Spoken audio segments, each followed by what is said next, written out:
This is the IFF TV podcast.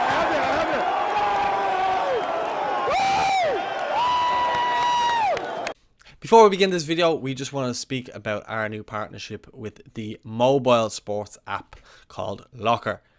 Locker is a new sports app whose mission it is to centralize premium sports content and put the power in the hands of fans to personalize their world of sport from sources they love and trust. It's recently launched and is available in UK and Irish app stores. It's free to download and it's great for football fans. So ahead of the internationals, give it a download and let us know what you think.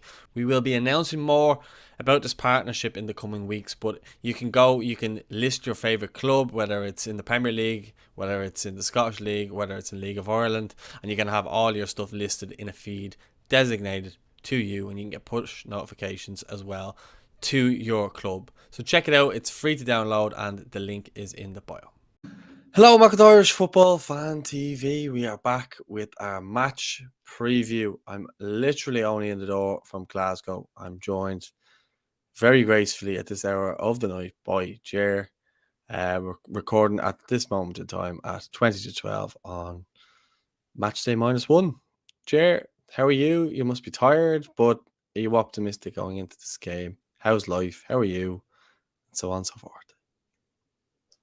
I'm good, Paul. Looking forward to the game tomorrow night and hopefully end the Nations League campaign on a high. I think it's fair to say it's probably not been the Nations League we would have hoped and anticipated for going back to last June, but nevertheless, we find ourselves once again facing into a game to avoid relegation, get our second win in the campaign, end on a high, and build on what I would still call, and I think yourself and Gary echoed it in your post-match reaction, what was still a pretty good performance from Saturday night, although we do kind of come away from Saturday night kind of feeling it was frustration and something that we kind of left behind us. I do think the game was there for us, but look, we just have to take the positives into tomorrow night and hopefully get 3 points and eliminate all these relegation spheres and head into the November window in a good place.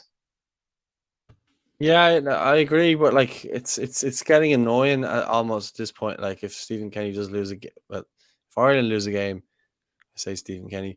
If Ireland lose a game, Stephen Kenny's under huge pressure. You see the likes of Damien Delaney coming out and saying there's no excuses, this and that. But I think I was saying this to a lot of people in the airport. We were all saying that if you had to come to us at the start, Stephen Kenny's reign, a lot of people were saying they want to see us play this more progressive, play it out from the back and try and play football, try and go toe to toe with teams. And if we lost by the odd goal, people would accept that.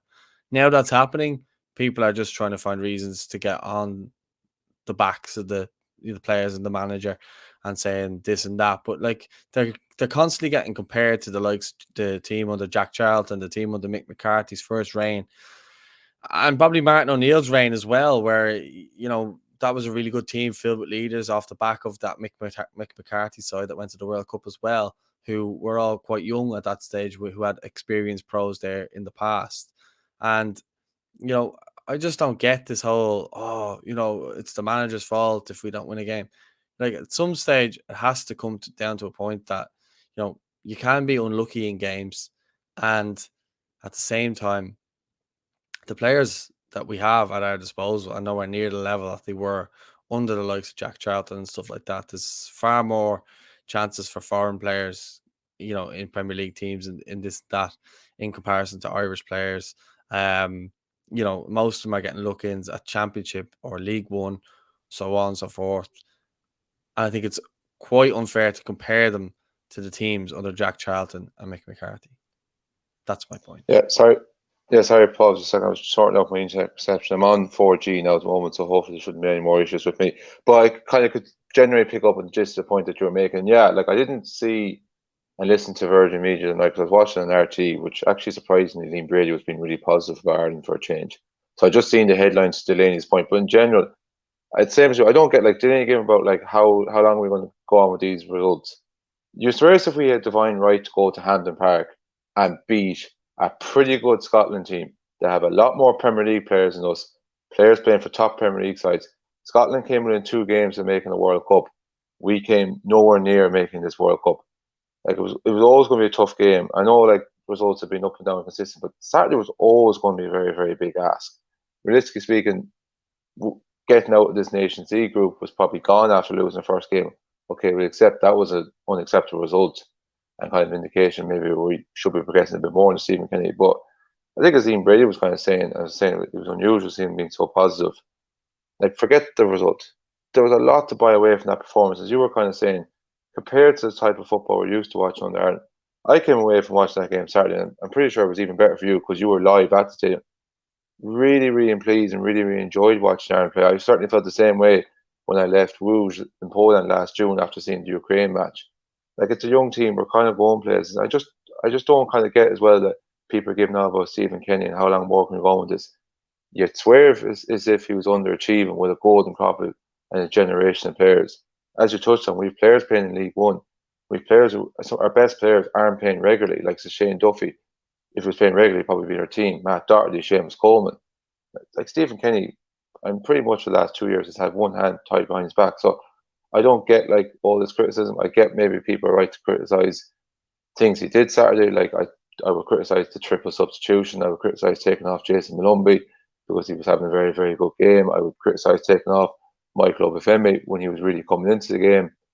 But like, name me anyone else who could do a better job than Stephen Kenny has done, particularly in the last 12 months. Yeah, I'd agree, and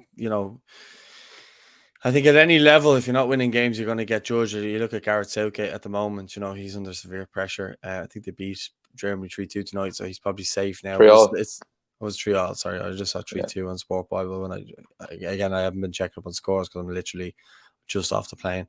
But yeah, like you say, I don't know what people want. Everyone who I spoke to that was on that trip came away from that game saying we played well, especially first half. Second half we lost the game, and if Troy Parrott scores that chance, we win the game. That was a lot of people's views. I didn't meet anyone who really thought otherwise, and I spoke to a lot of people over the weekend, and they're just saying the same thing. Like, I don't know who you could put in there. And then they say, okay, you could shut up shop and try win the game that way. But like, Scotland do have good players. You said it yourself. Yeah. Like, they have good players all over the park. The goalkeeper might not be that good, but the majority of positions that they have players in are quite good. And, Celtic are in the Champions League. Rangers are competing in Europa League and got to the Europa League final last year. They're even actually Champions League this season, actually. Sorry, yeah, I was thinking of last year. I'm so wrecked off the flight.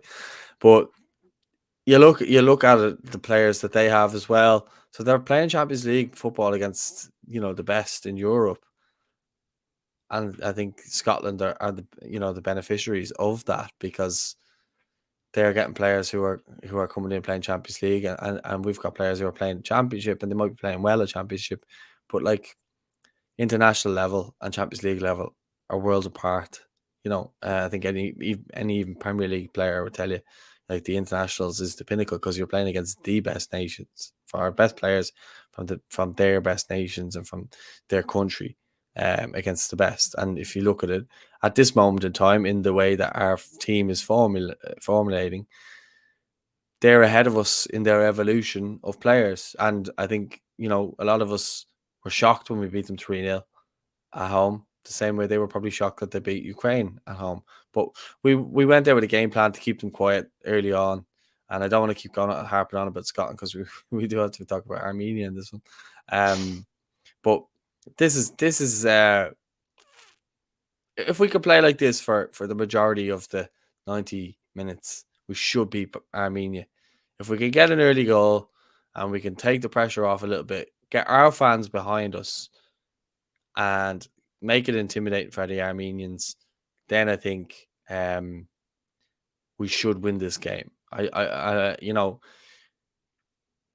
would be very much of the persuasion that if Ireland lose the game against Armenia, then I would say, okay, 2 losses against Armenia and a relegation does mean for, questions do need to be asked of a manager then. But to lose against the Scotland side and then just straight away, oh my God, sack the manager, like, it beggars belief. Yeah. But I do think if we lose against Armenia, then there is going to be a lot of pressure, and do we stick with them going into the Euros from there? Like, what's your thoughts on that?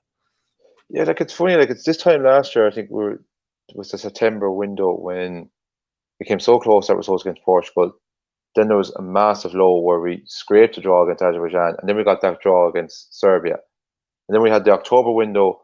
We got the win away to Azerbaijan, home to Qatar. You're kind of thinking, great, brilliant. We followed up with more positive results in November. You're kind of thinking, finally, pressure's off Kenny. March window, draw was okay, I know it was a second string, but it's still a strong Belgium. Beat Lithuania. You're thinking, great, brilliant. The Kenny ring is kind of taken off. No more surrounding questions surrounding his future. And then we have them results in June. And after the Ukraine game, you're kind of feeling he's 2 games away from the sack. Couple of good results in that window. And again, here we're back to the same thing. A disappointing result. I wouldn't say a bad result, a disappointing result because we could have taken something from that game. And as you alluded to, lose tomorrow night, we're back to having questions around Stephen Kenny's future. So it kind of feels the last 12 months, it's kind of like 2 good games, everything's fine. Suddenly a bad result. Oh my God, let's sack Stephen Kenny. It's just kind of going around and kind of roundabouts and kind of circles, which is kind of just the annoying thing I kind of find from the whole kind of reign and tear. And I agree with you, like losing twice to Armenia, relegation to League C would be unacceptable. Considering Stephen Kenny did publicly say this time last year when we beat Qatar 5-0, our aim is to top our Nations League group. It was always going to be a big ask. I thought we could potentially get second. I still actually think if we beat Ukraine 1-0 back in June, which we looked again at a good position to at half time that game, the three of us would have been tied in 6 points. I think the top group would have been back on. So I think once when we drew that game, that probably cancelled that out along with the Armenia result. But like I said, I think we need to get the win tomorrow night, end the campaign high, eliminate all relegation kind of fears, and start taking things forward to the November internationals, and then hopefully come the March games and the start of the Euros, which by the things we could be in for a very, very difficult group given the way the seasons are going. That everyone's kind of fully concentrated. Right, this definitely is a man. It's not a case of well things go wrong in March. We're looking at sacking a manager again mid-campaign, which has always been the team the last 12 months. Yeah, well, look, that's kind of hypothetical at the moment, but I'm looking, just I suppose their last number of games. I suppose like I'll bring it back to the 11th of November 2021. They lost 5-0 to North Macedonia, then they lost 4-1 to Germany, then they beat Montenegro 1-0, then they lose 9-0 to Norway. They beat us 1-0. They lose to Scotland 4 days later, 2-0. 3 days after that, they lose 3-0 to Ukraine. And then 3 days after that, they lose 4-1 to Scotland. They lost 5-0 against the Ukraine. And then we play them tomorrow. So when you look at those results, the fact that we lost them, it actually is quite embarrassing. Now, the only thing I would say about that game was it was kind of played about 3 weeks after some of the players' seasons had ended. And, you know, I don't know what type of shape the players were in, but they didn't look at their best against Armenia away. Not that I'm making any excuses for that game, and I don't think any of the players were either. They took it on the chin. They bounced back, albeit it took 2 games to do it. But I think that was the fitness coming back. Then they started to look good. But the Armenia game for me tomorrow is must win. There's no draws or losses because a win and an emphatic win puts all the questions to bed, and it gives Stephen and the team full reins to go at the games in March. And I think there's going to be some players that probably not pull out, but I think some players might get moved on in the next international window of games. I think players like Will Smallbone and that are chomping at the bit, and they're ready to make the step up. And don't forget they're playing as well tomorrow against Israel. Yeah. Gary's at that game as well. So, you know, it'd be kind of bad of us not to mention that too. So hopefully they go out and get the result as well. But I think Jim Crawford had said that Stephen Kenny had been monitoring a lot of players, and I think it's just a matter of time before a good few of them get called up. You may even see Evan Ferguson get called up if he can manage to get a few minutes with Brighton over the course of the season. You just never know with football, and Stephen hasn't been afraid to put players in. So the concept of the squad could look a lot different come March as well. No, not too much different, but different. And I think that could be interesting. And if we had a different manager who maybe is afraid to trust in youth, will they get their opportunity? You know, so I think as well as that. We could actually be stronger going into March, but I do think some players are on borrowed time.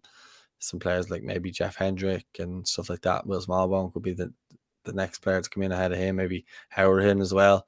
Just age is not going well for them in terms of playing regularly for Ireland. Hendricks dropped down to the championship, and I know the championship is a decent level for our squad at the moment, but he's not exactly doing amazing at Reading. Like, you don't really hear of him in any headlines. Howard at League One scored 2 goals there recently, but I think his focus this season more so will be to get Derby up than to get himself in the Irish team on a consistent basis, because I think that time is kind of come and gone. Yeah, just even on a couple of points you picked on, like first one, I remember you saying it in your post-match interview Saturday, was when we bet Scotland kind of 3-0 back in June. I think it's probably benefit of hindsight now. It was a freak result, and I think even the timing now is a bit of a freak result. When you call out Armenia's results there's no question about when they bet us 1-0, it was a freak result. Like, I don't think we played particularly well, but as you alluded to, I think even actually some of our players, particularly like Chinozie Bennett, it was actually his first game in 5 weeks. Now, again, it shouldn't excuse it. I'm pretty sure they had players that hadn't played for the club in 2 or 3 weeks. I actually watched their game against Ukraine on Saturday because it was at nothing else, and it was on Virgin Media too.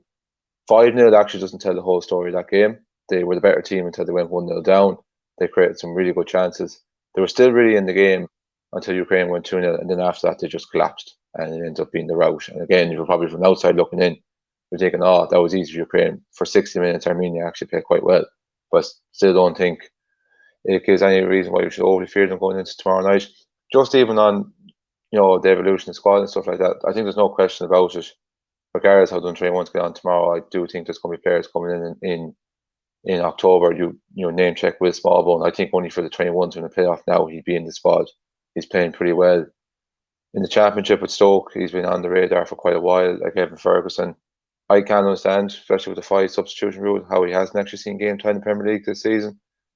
Players like that, even Conor Commentary, I think he's going to see more game time with West Ham this season because of their nature, their fixtures. Like, these are players I think are definitely going to feature over the next kind of couple of weeks.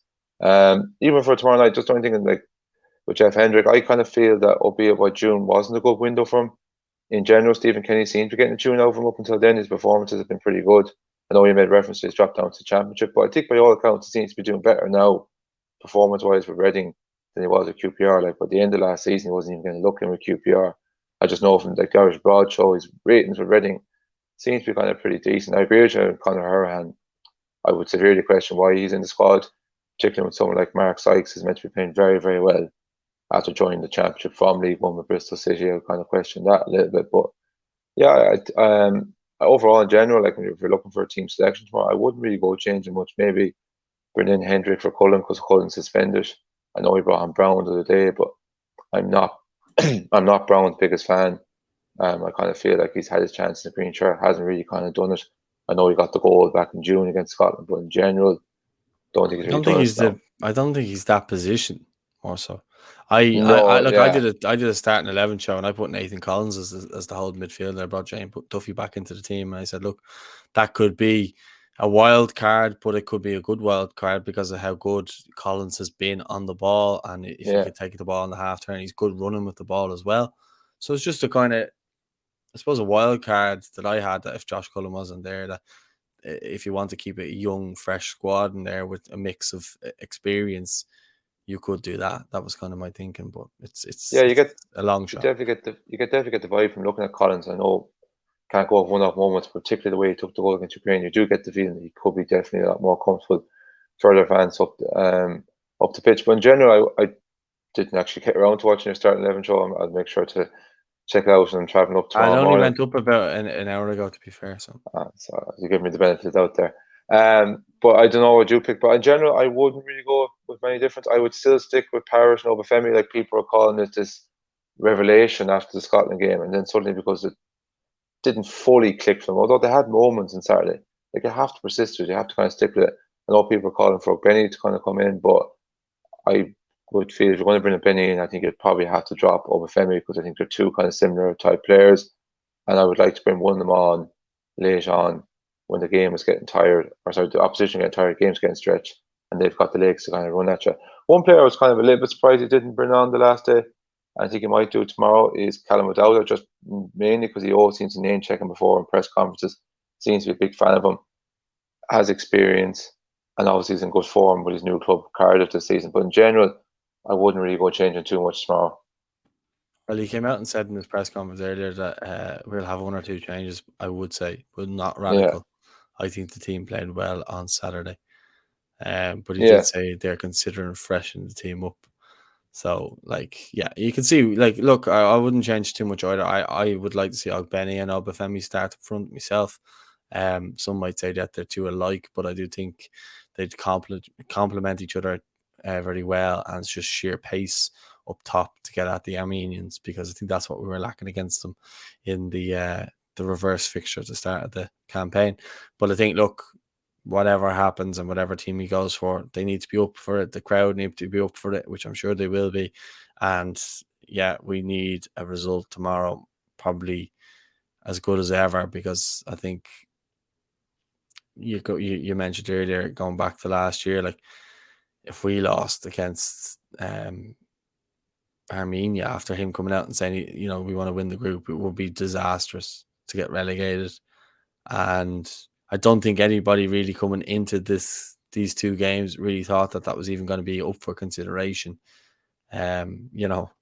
So I mean, we've won one Nations League game, and it's not all Stephen Kenny's fault, but we've won one Nations League game overall since the inception of the competition. So that's quite embarrassing as well. So we need to change that, and we need to get a win tomorrow, not a result, a win, and then finally put that to bed, and we could just move on from that and just get going for the next campaign. And if it's new players have to come in, new players have to come in. But it is exciting when you look at O'Shea coming in, Oma Bamadeli coming in.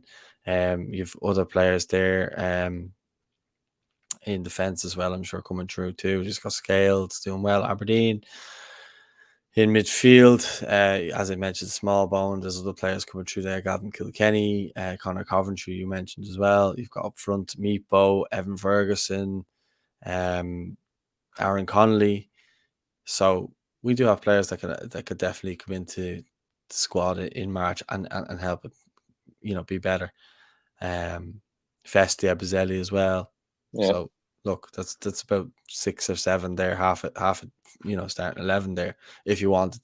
They could definitely step up if needs be. But look, I'm gonna let you go to bed very soon. I just need to get your prediction before I let you go, and then I'll let you go. Normally, I try to be pessimistic with previews because in the hope that everything will go all right. But realistically speaking, I do genuinely think we're going to win tomorrow. I think we should. I know, as you allude to, there's a lot of pressure on this game. Stephen Kenny needs this win. But I feel like we're not going into like in a low place pressure. I feel like we're going into a good place because I still think we can take so much away from Saturday. We're up against a team that we know we should be beating. We've got the revenge motivation. I definitely think the crowd will be behind us, as you alluded to there. Like everyone leaving Hampden Park from an Irish point of view was in good spirit Saturday. Like I would imagine it's the vast majority of the crew of the away fans that were there in Poland as well. They're right behind this team. Most of the home fans as well are. I don't think it will be a rout. I think a nice 2-0 victory will be absolutely kind of perfect. Early goals, set the nerves, and keep the confidence going, keep the momentum built up in the performance on Saturday. So I'm going to go with a 2-0 win. Goal scorers, I will pick out Collins from a header.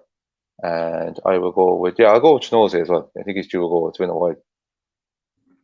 Yeah, I would probably go 2-0 Obafemi and Ogbene. I'd like to see two of them start and score. And even, you know what, even if Troy came off the bench and got another one, I'd be happy. Just for him, just for his confidence. I'd like to see him take that time back into his club and hopefully go on a bit of a run like he did after the Lithuania game. Yeah, just one last thing as well, just before we finish up, just quickly as well, because you alluded to it, we can't ignore it as well. It's a mass night on train once more. I know maybe because of different time zones, but it's really, really annoying that this game is largely overlapping with the senior team. Like we're going to probably find out in the stadium tomorrow even when we qualify for our first major on train one tournament. No Gary is there. Maybe the fact that the game was Friday, I would question maybe why the game couldn't be tonight. But I don't know if you got to see it, got the chance to see it, whether it was shown on TV in Scotland. Now, I would feel like the senior team, we left the victory behind us, but I definitely seen more than enough from Tallaght Friday night to suggest that we can go over there and complete the job in Israel tomorrow night. I don't know how you're feeling yourself. Yeah, I'd just be a bit worried that they brought down a couple of players from the senior team, like Yeah, Abata from Celtic and a couple of other players. But look, we've got Connolly there and Festi as well. So we've got players that could potentially be in the first team coming down and playing as well. So look, um, I thought Connolly really put it up to them, and Joe Hodge was fantastic. excellent. Yeah, I got to watch it on the RTE player or Sky Go actually, on RTE's channel on Sky Go, and I thought Joe Hodge, sorry, was excellent. Leo Connor, brilliant as ever. Always puts in a fantastic shift. And Aaron, then I thought as well, I thought he justified getting man of the match. Him or Joe Hodge, I would have given it to. Yeah, definitely shouldn't be going there fearing anything. And as I said, it bodes well. And Joe Hodge, I can't even say his name. Joe Hodge could be another player who 100%. could maybe make that leap if he does well at Wolves. He's shown that, he just has some level of intelligence about his play. Even that little moment where he pretended to feint to go out for a goal kick and then just took a turn around and started getting us playing again. He's just such a smart player, and he just seems to have everything that we would want in a modern midfielder, possibly in our team as well. So, yeah, let's hope that is the case. But listen, best of luck to the under-21s. I hope we can win and qualify. It'll be a great historic night, and it'll be lovely then to finish on a high with a win for the men's national team then as well. And look, then Irish football could be in a good place coming into the new year. And don't forget, then the women are playing a playoff in a couple of weeks' time as well against either Austria or Scotland, whatever way that game goes. So potentially, a World Cup campaign for the women and then the Euros for the under-21s. So Yeah, it'll be summer 2023 taken care of already as early as the autumn of this year. Yeah, it would be great. But fingers crossed. But we're going to wrap it up there because you're up for work early in the morning and I'm shattered and I need my bed. So let us know your thoughts in the comments. Don't forget to like the video. Don't forget to subscribe.